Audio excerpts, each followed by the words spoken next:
A'udzubillahi minasyaitonirrajim. Bismillahirrahmanirrahim. Alhamdulillahirabbil alamin. Hamaduhu wa nasta'inuhu wa nastahdihi wa nastaghfiruh wa na'udzubillahi min syururi anfusina wa min sayyiati a'malina. Man yahdihillahu fala mudhillalah wa man yudlilhu fala hadiyalah. Nasyhadu an la ilaha illallah wa nashhadu anna Muhammadan abduhu wa rasuluh. Allahumma shalli ala sayyidina Muhammad wa ala alihi wa sahbihi ajmain.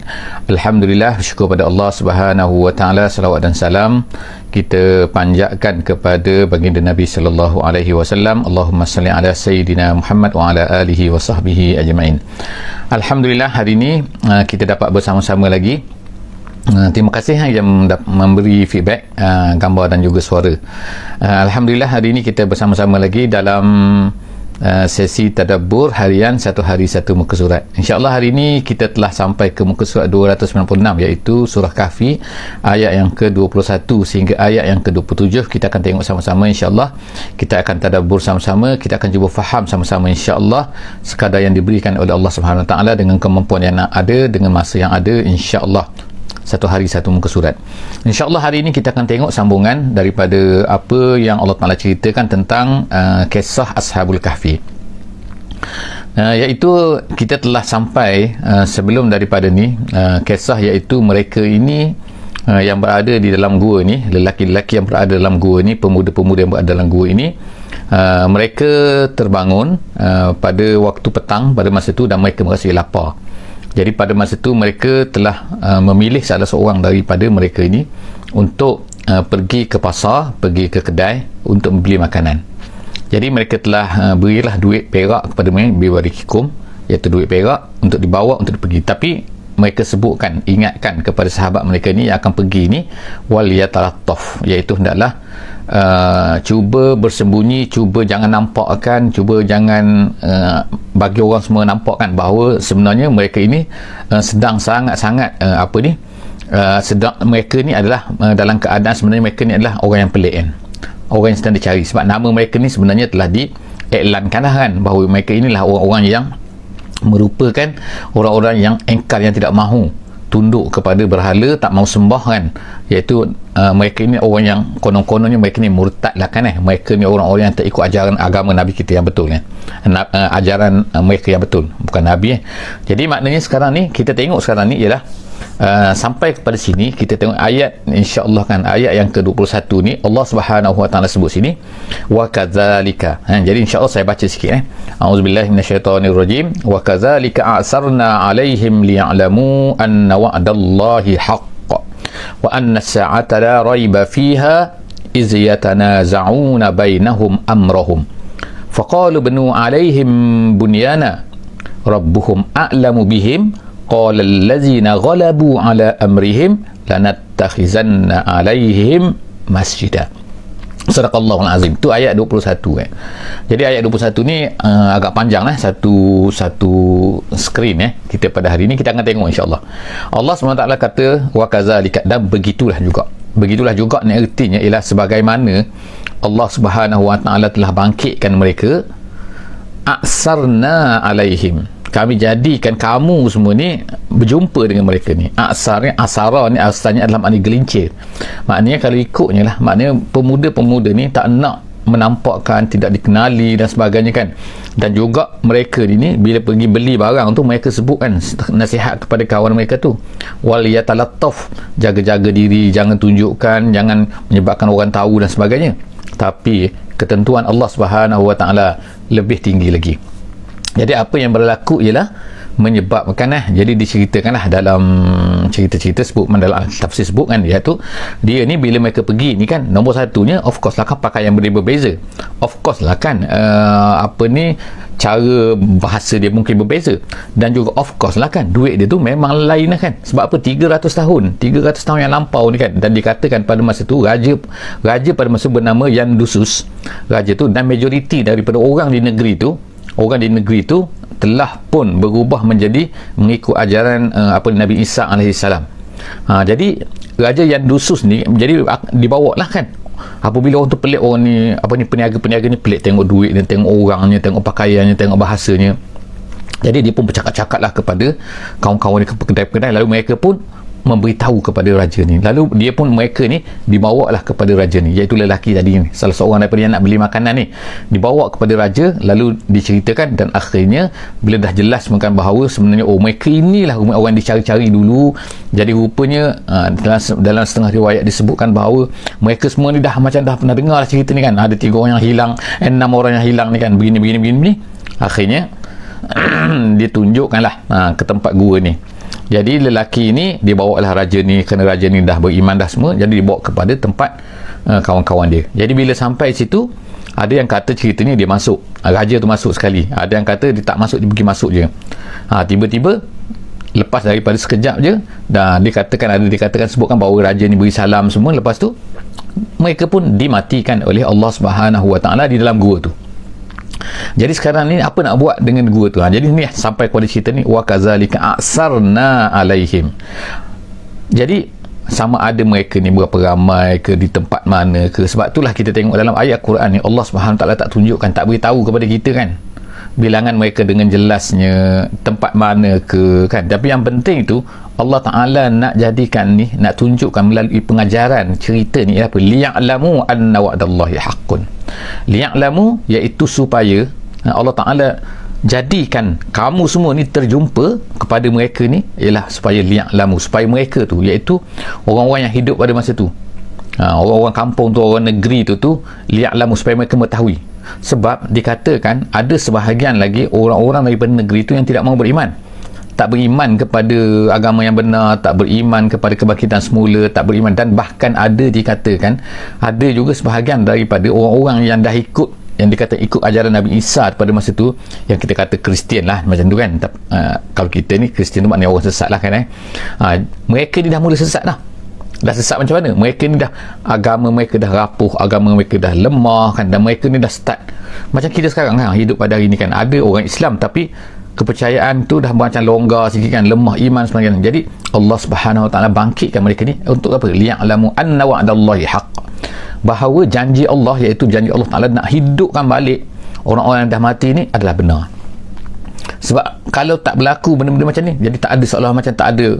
Jadi Allah Ta'ala, Nabi dah tak ada lah pada masa tu, Nabi Isa dah tak ada lah. Jadi Allah Ta'ala tunjukkan peristiwa-peristiwa begini untuk menjadi buktikan bahawa, nak tunjukkan, nak nyedarkan orang-orang tu supaya bahawa anna wa'dallahi haqqun, bahawa janji Allah itu adalah benar, wa anna as-sa'ata la raiba fiha, bahawa hari kiamat tu adalah la raiba fiha, la syakka fiha, tak mustahil, makna bukannya susah sangat bagi Allah SWT.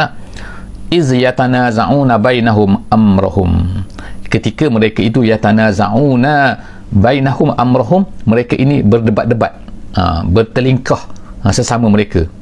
Jadi ada yang kata, setengah ulama kata, ialah oleh kerana mereka bertelingkah ni lah, maka Allah Subhanahu Wa Taala jadikan peristiwa ini untuk menunjukkan bahawa kebangkitan itu adalah betul, kiamat itu adalah betul. Maknanya Allah Ta'ala boleh tidurkan 300 tahun, Allah Ta'ala boleh hidupkan balik. Sebagaimana Allah Ta'ala jadi matikan kita, Allah Ta'ala boleh hidupkan balik. Itu tak jadi masalah, sebab mereka ada yatanaza'una bainahum amrahum. Itu satu pendapat lah. Satu pendapat lagi kata ialah iz yatanaza'una bainahum amrahum, ialah dalam masalah isu mereka ni berdebat ni kan, apa kita nak buat apa dengan mereka sekarang ni. Kita nak buat apa? Mereka ni dah mati lah dalam gua tu. Allah Ta'ala dah matikan semula dah. Itu mati betul-betul lah tu, bukan tidur lah. Jadi kita nak buat apa? Ada setengah daripada mereka tak apa, mereka kata kita bina, faqalu ubnu, binalah, faqalu bnu alaihim bunyana, kita bina satu binaan. Maksud binaan ni ialah satu pendapat tu, ni setengah pendapat kata, setengah pendapat ulama ahli tafsir kata, maksud yang berkata begini ialah orang-orang yang tidak beriman. Sebab ada orang tak beriman pada masa tu di kalangan penduduk negeri tu. Dia kata kita bina satu bangunan, binaan tu maksudnya kita tutup pintu gua tu supaya orang tak tahu. Ada yang kata bahawa yang berkata gini ialah maknanya ialah orang-orang yang beriman juga. Orang beriman juga, mereka kata kita bina atas bangunan, kita tutup supaya apa? Supaya tak jadi nanti tempat orang akan buat apa ni kan. Sebab biasalah kan, orang nanti orang kata keramat ni kan menjadi tempat pemujaan dan sebagainya. Jadi ada pendapat kata macam tu. Jadi apa-apa pun ialah mereka ni adalah beza-beza pendapat di kalangan mereka sendiri tu, iaitu nak bina apa. Ada yang kata pula kan, qala allazina ghalabu ala amrihim lanattakhizanna alaihim masjida. Ada yang kata, satu pendapat lagi kata apa, mengatakan kita bina masjid, dia kata di depan pintu gua mereka ni, supaya datanglah orang datang berziarah lah kan. Jadi mana satukah pendapat yang benar, mana satukah pendapat orang beriman, mana satu pendapat yang tak beriman ataupun orang sesat ni, itu ada khilaf ulama sikit lah kan, khilaf ulama tafsir sini kan dalam masalah ni. Tetapi ada yang mengatakan bahawa pendapat yang kuatnya ialah yang mengatakan kita bina masjid itu ialah sebenarnya ialah golongan-golongan yang beriman, tapi beriman dah lemah iman dia, tak betul sikit, sebagaimana apa yang berlaku lah kita tengok pada hari ini kan. Kadang-kadang ada dibina masjid di atas perkuburan dan sebagainya kan. Itu adalah merupakan bentuk-bentuk yang tak betul lah, sebab Nabi SAW dalam hadis dia jelaskan bahawa kubur, kalau ada kubur kita tak boleh bina masjid atas kubur tu. Sebab apa? Nabi SAW sebutkan apa yang telah berlaku kepada orang-orang Kristian, orang Yahudi sebelum daripada kamu, Nabi kata telah membuat perkara-perkara ni dan menyebabkan akhirnya mereka puja kubur tu, mereka puja orang tu kan, melebih-lebih daripada Allah Subhanahu Wa Taala. Jadi oleh kerana itulah maka ayat 21 ni ulama kata ialah sebenarnya ialah maksudnya orang yang kata bina-binaan saja tu ialah itu yang benar, dan yang kata bahawa kita kena bina, Allah Subhanahu Wa Taala sebut sini kan bahawa orang-orang yang disebut ni qala allazina ghalabu ala amrihim. Ghalabu ala amrihim tu orang-orang yang berkuasa, maknanya orang yang lebih power. Jadi pada masa tu rupanya ada orang yang lebih power tu, iaitu orang yang lebih berkuasa, orang yang mempunyai kekuasaan lah pada masa tu kan. Mereka ni tak berapa betul sikit dari segi pegangan mereka, iaitu mereka ni walaupun mereka ni beriman dikatakan oleh ulama tafsir, tapi pegangan mereka tak betul sikit, iaitu mereka ambil menjadikan tempat itu sebagai masjid sehingga menjadi satu benda yang sebagaimana disebutkan oleh Nabi yang saya sebutkan sebentar tadi kan, dan boleh cek insya-Allah kan, boleh refer banyak lagi hadis-hadis lain, hadis itu riwayat Bukhari dan juga lain-lain yang menunjukkan bahawa Nabi SAW melarang kita ni membina masjid di atas kubur. Jadi seterusnya insya-Allah itu adalah tu. Tapi kita tengok kan di tengah-tengah tadi Allah Subhanahu Wa Taala sebutkan Rabbuhum a'lamu bihim. Allah Ta'ala sebut ni kan, ini nama dia adalah jumlah mu'taridah nama dia kan, iaitu kamu kata macam ni, ada orang kata macam ni, ada orang kata macam ni, ada orang kata buat macam ni, ada orang kata buat macam ni. Allah Subhanahu Wa Ta'ala kata Allah Ta'ala lebih tahu. Allah Ta'ala Rabbuhum a'lamu bihim. Allah Ta'ala tu lebih tahu dengan mereka ni. Jadi yatanaza'u tu adalah merupakan benda yang Allah Ta'ala cerita hakikatnya berlaku macam tu, tapi yang lebih tahu Allah Subhanahu Wa Ta'ala. Sekarang kita pergi pula kepada masalah bilangan, berapa ramai mereka ni. Jadi di kalangan mereka ni akan ada lah yang berkata, Allah SWT kata sayaqulun, nanti orang-orang ni kafir ni kan, orang Yahudi, orang Kristian ni adalah nanti akan datang beritahu, sayaquluna akan beritahu kepada orang Quraisy ni, dia kata sayaquluna salasatur rabi'uhum kalbuhum. Ada yang kata 3 je. Ini memang betul kan, dalam ajaran ada dalam buku-buku Kristian dan sebagainya kan, sampai sekarang kita boleh tengok kan yang kata bahawa mereka ni ialah bukan 7 sleepers, tapi mereka ni 3 je, dan satu lagi tu anjing. Jadi yang keempat tu anjing lah, maknanya 3 orang, lepas tu 4 tu anjing. Satu lagi yang kata wa yaquluna khamsatun sadisuhum kalbuhum. Ada yang kata 5, ada yang kata 3, 4 dengan anjing, ada yang kata 5, 6 ni anjing. Jadi maknanya ialah 6 lah. 5 orang pemuda dan juga 6. Jadi mana satu betul ni? Ada yang kata 3 plus 1, ada yang kata 5 plus 1. Jadi Allah Subhanahu Wa Taala sebut sini rajman bil ghaib. Apa yang mereka katakan tu sebenarnya rajman ni macam kita lemparkan satu benda, kita tak tahu kena tak kena, itu rajman nama dia kan. Ambil satu benda kita rajman Allah lontarkan.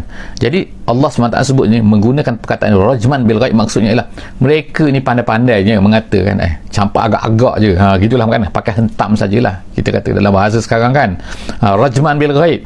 Allah Ta'ala tolak tu kan, yang kata 3 plus 1, yang kata 5 plus 1, semua tu adalah tu pakai hentam je. Kemudian Allah Ta'ala sebut, Allah sebut apa? Dia kata wa yaquluna sab'atun wa thaminuhum kalbuhum. Ada orang yang kata pula mereka ni 7 kelas 1, iaitu 8 dengan anjing. Yang ni kita tengokkan cara macam mana Allah Ta'ala sebut tu kan. Allah Ta'ala sebut 7, ada akan berkata 7, tapi Allah Ta'ala tak komen. Kalau yang tadi 3 plus 1, 5 plus 1, Allah Ta'ala komen, Allah Ta'ala kata tu pakai hentam je tu. Tapi bila Allah Ta'ala sebut sinilah 7 plus 1 dengan anjing tadi tu, Allah Ta'ala tak komen apa-apa. Jadi setengah pendapat ulama tafsir dia kata ini menunjukkan bahawa yang 7 plus 1 tu dengan anjing tu, itu adalah pendapat yang kemungkinan betul. kemungkinan lebih betul. Yang tadi tu, yang dua tu Allah Ta'ala komen itu pakai hentam. Jadi sebab itulah setengah-setengah daripada ulama kan mengatakan bahawa yang betulnya ialah mereka ni 7 plus 1, 7 dan juga seekor anjing, 7 pemuda dengan seekor anjing. Tapi apa-apa pun Allah Ta'ala kata, kul, katakan wahai Muhammad, Rabbi a'lamu bi'iddatihim, yang lebih tahu dengan tepatnya ialah Allah Subhanahu Wa Ta'ala. Kita mana tahu kan, kita mana tahu. Sebab apa? Sebab benda ni berlaku, mereka dah mati 300 tahun, maknanya sebelum daripada tu maknanya lah tak tahu kan sebenarnya. Siapa yang boleh tahu kan, nak kata tak tahulah. Jadi yang sebenarnya kita kata macam ni lah yang lebih baik. Allah Ta'ala ajar kita kan, kul Rabbi, katakan kul Rabbi a'lamu bi'iddatihim. Kalau kita sekarang kata Allahu a'lam kan, kalau kita cerita apa-apa kita tak confirm, kita tak confident, kita apa kan, kita kata Allahu a'lam. Allah Ta'ala saja yang lebih tahu kan. Allah Ta'ala a'lamu Rabbi, Tuhan aku a'lamu bi'iddatihim ma ya'lamuhum illa qalil, dan mereka tak tahu orang lain ma ya'lamuhum illa qalil, kecuali sedikit saja orang yang akan tahu bilangan mereka ni. Siapakah yang mengetahui itu? Siapa yang mengetahui itu? Di sinilah kata Ibnu Abbas seorang ahli tafsir daripada kalangan sahabat yang masyhur kan, yang didoakan oleh Nabi. Dia kata apa? Dia kata ana ma'al qalil, kata aku ni minta maaf, ana minal qalil, dia kata aku ni ialah orang yang sedikit tu, salah seorang tu aku, dia kata Ibnu Abbas. Dan kata Ibnu Abbas mereka ni adalah 7 plus dengan 8, iaitu 8 tu ialah anjing tu. Jadi wallahu a'lam bissawab kan. Tapi kita boleh insya-Allah kan boleh terima pandangan Ibnu Abbas di sini yang mengatakan bahawa mereka itu adalah 7 sebenarnya. Jadi tak apa, bilangan mereka ni adakah penting? Satu benda yang sangat-sangat penting.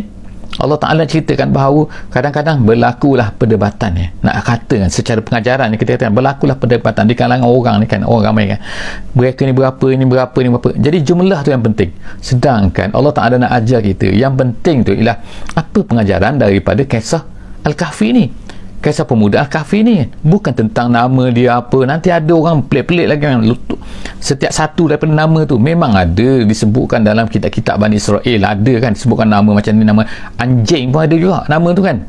Jadi sebenarnya benda-benda tu adalah bukan satu benda yang penting. Yang penting tu apa yang diceritakan oleh Allah Subhanahu Wa Ta'ala dalam Quran ni, dan Allah Ta'ala pun sendiri sebutkan sini kan, bilangan-bilangan mereka ni akan orang ahli cakap macam ni, nak memberi isyarat lah kepada kita kan bahawa sebenarnya ialah bilangan-bilangan ni kan bukan satu benda yang penting untuk kita ni, sebab Allah Ta'ala tak ceritakan dengan terang. Apa yang Allah Ta'ala cerita dengan terang, itu yang penting.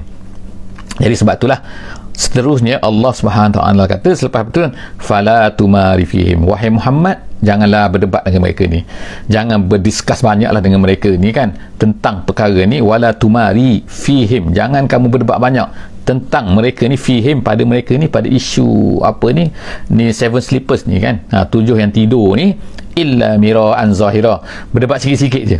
Setengah ulama kata mira'an zahira ni maksud sederhana, cara sikit-sikit sudahlah kan, jangan banyak-banyak. Ataupun ada yang kata mira'an zahira ni apa yang Allah Ta'ala jelaskan sini dah kita beritahu kepada mereka. Kalau kita nak beritahu kepada mereka ni, kalau nak berdebat sangat, dah kita baca apa yang Allah Ta'ala sebut dalam Quran, dah sudah, lepas tu sudah tu macam tu kan. Fala tumari fihim illa mira'an zahira. Kemudian seterusnya Allah Ta'ala kata wala tastafti fihim minhum, janganlah kamu tastafti, wahai Muhammad jangan tanya. Tastafti ni kalau kita kan minta fatwa, tapi minta fatwa ni minta bertanya maknanya bertanya soalan, nak tahu satu benda. Allah Ta'ala kata jangan tanyalah mereka ni, wala tastafti fihim, tentang pemuda dalam gua tu, pemuda yang tidur tadi tu, mana tentang Ashabul Kahfi tu. Wala tastafti fihim minhum tu ialah daripada orang Yahudi tu, daripada orang ahli kitab. Jangan tanyalah ahli kitab tu tentang ni. Jadi maknanya kalau kita sekarang kan tengok buku apa benda kan, maknanya jangan percaya, bolehlah baca kan, tapi jangan percayalah, tak percaya, jangan tanyalah mereka betul berapa ni sebenarnya, berapa, tak payah.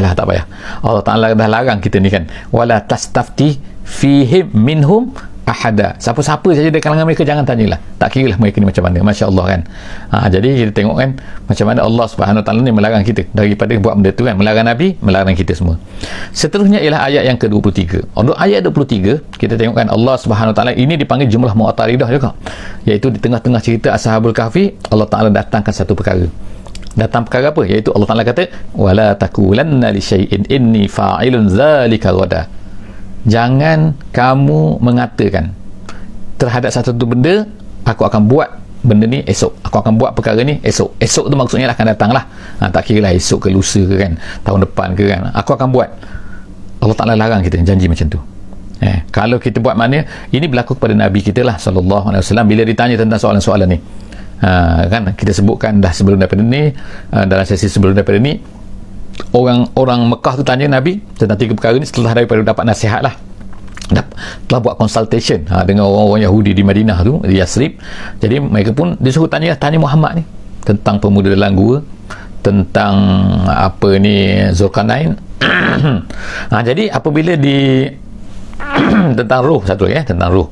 Jadi apabila ditanya ni, Nabi SAW kata, aku akan jawab. Nabi confident Allah Ta'ala akan beri jawapan, tapi rupa-rupanya tak datang jawapan. Sebab itulah Allah Ta'ala nak, dia panggil, kata nak marah sikit lah, dia sebutkan, tegur Nabi SAW, lain kali jangan, bila kamu kata nak buat sesuatu akan datang esok dan sebagainya, esok lusa dan sebagainya, jangan tak sebut insya-Allah. Jadi akhirnya dikatakan wahyu hingga 15 hari tak turun kepada Nabi SAW, tak ceritakan jawapan tu, sebab sehingga menyebabkan orang kafir Quraisy yang mengata macam-macam lah kepada Nabi SAW. Jadi Allah Ta'ala kata, jangan kamu katakan sesuatu benda yang kamu bahawa aku akan buat esok lusa kan dan seterusnya, melainkan illa an yasha Allah. Dia kata, Allah Ta'ala sebut kan dalam ayat 24, Masya Allah, ayat 24 illa an yasha Allah, melainkan mestilah kena ada insya-Allah. Jadi ini ulama-ulama kata ialah perkara-perkara yang kita diberi amanah untuk diberi oleh Allah Subhanahu Wa Taala boleh buat benda tu. Kalau satu perkara tu ialah perkara tu yang memang kita tak boleh nak buat, kita tak perlu cakap insya-Allah. Sebagaimana apa yang kita tak boleh buat, iaitu keampunan daripada Allah Subhanahu Wa Taala. Ya Allah, ampunilah aku, ya Allah, ampunilah. Siapa yang boleh mengampunkan dosa? Allah Subhanahu Wa Taala mengampunkan dosa ni. Bukan kita boleh mengampunkan dosa kita. Jadi oleh kerana itu janganlah ya Allah, insya-Allah Allah Ta'ala ampunkan dosa kita, insya-Allah. Jadi kita minta kepada Allah Subhanahu Wa Taala, insya-Allah Allah Ta'ala berilah ampunkan dosa kita. Jadi kalaulah satu benda tu macam tu, tak boleh insya-Allah. Masukkan kita ke dalam syurga, contoh kan, ya Allah masukkanlah aku dalam syurga, insya-Allah.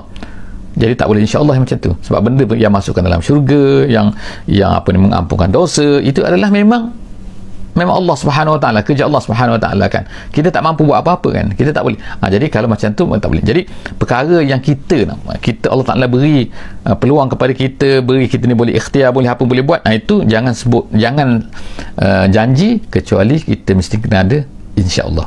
Kemudian Allah Taala kata, wazkur rabbaka iza nasita, dan ingatlah Allah ketika kamu lupa, iza nasita. Jadi apa maksud sini? Kata ulama, iaitu kalaulah misalnya tiba-tiba kita nak janji, tiba-tiba kita teringat, ya Allah aku tak kata insya-Allah, sebutkan dalam hati kamu dan insya-Allah. Kena ingatkan tu, kena ingat balik kepada Allah SWT. Kalau kita telefon, tak ada telefon janji okey saya akan buat esok, tiba-tiba tak insya-Allah, letak telefon, tak perlulah call balik kan, cukuplah mana kita insya-Allah lupa saja, insya-Allah cakaplah insya-Allah pada diri sendiri kan, ingat balik bahawa itulah dia kata wazkur rabbaka iza nasita, dan apabila kamu lupa, ingat kembali Allah Subhanahu Wa Taala, iaitu Allah Taala, kalau Allah tak izin kita tak akan boleh buat. Itu itu maksud ayat. Wa qul asa an yahdiyani rabbi li aqraba min hadza rasyada, dan katakan wahai Muhammad, asa an yahdiyani rabbi li aqraba min hadza, ya Allah, moga-moga Allah Taala akan beri petunjuk, Tuhanku beri petunjuk kepada aku kepada satu benda yang lebih lagi daripada ni. Iaitu apa lebih ni? Iaitu nubuwah. Kata dalam tafsir jalan lain, dia kata maksud sini Allah Ta'ala beri nubuwah kepada Nabi Muhammad SAW yang lebih hebat lagi lah daripada apa yang berlaku. Seterusnya insya-Allah kita akan tengok ayat yang ke 25 insya-Allah. 25. Ayat 25 Allah Subhanahu Wa Ta'ala sebut sini insya-Allah. Ayat 25. Ini ayat 25 insya-Allah. Walabisu fi kahfihim. Okey, insya-Allah. Walabisu fi kahfihim.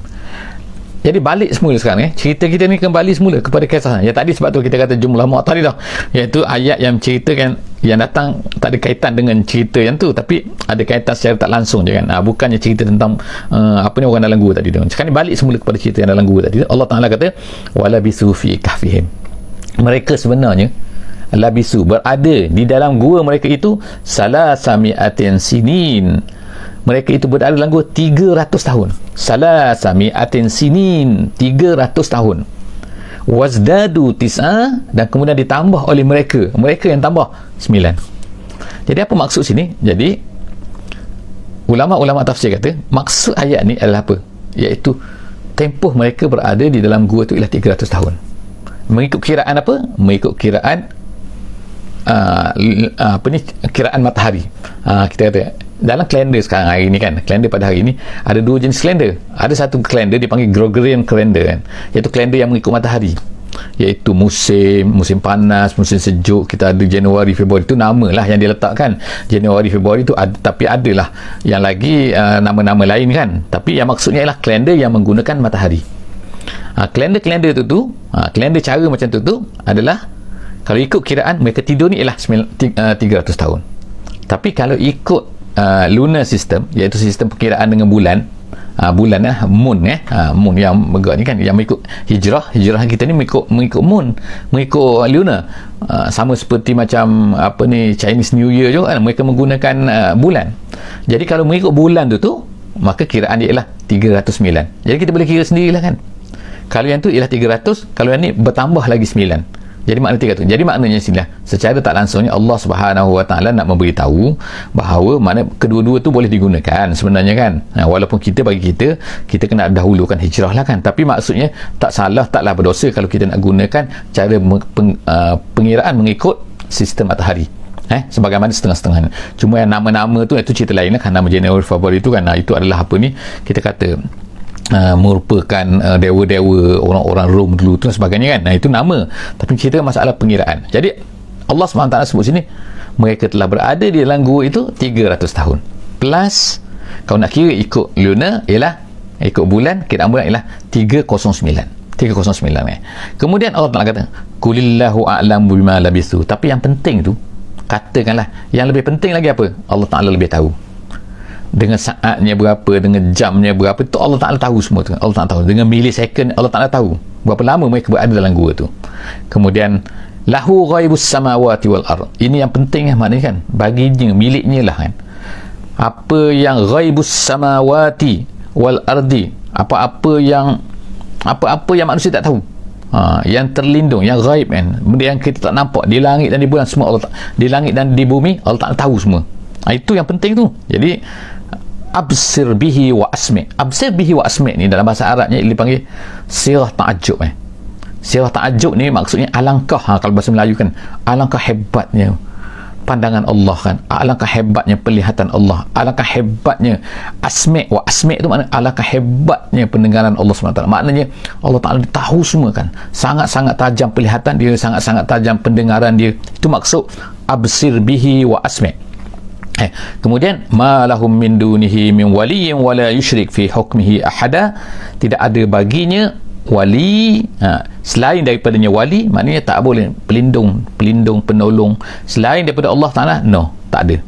Kemudian wala yusyrik fi hukmihi, tak ada sesuatu pun yang boleh berkongsi dengan Allah Subhanahu Wa Ta'ala. Yusyrik maknanya bersama-sama dengan Allah kan. Kalau kita kata Tuhan ni pun ada kuasa juga, tak ada kan, selain daripada Allah tak ada kan. Jadi Allah Ta'ala saja, wala yusyrik fi hukmihi ahada, satu benda pun tak ada syirik dengan Allah Subhanahu Wa Ta'ala.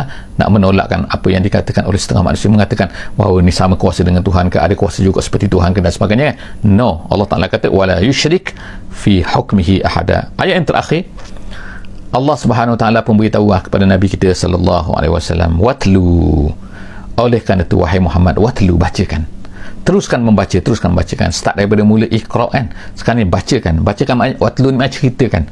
Kalau Iqra tu baca sendiri, sebab apa? Kalau dalam gua kan Nabi SAW baca kan, disuruh membaca semakna untuk diri orang. Bila watlu ni lah ceritakan, sampaikan kepada orang. Watlu ma uhiya ilaika, apa yang diwahyukan kepada kamu, apa yang Allah turunkan kepada kamu wahai Muhammad, ceritakan kepada manusia.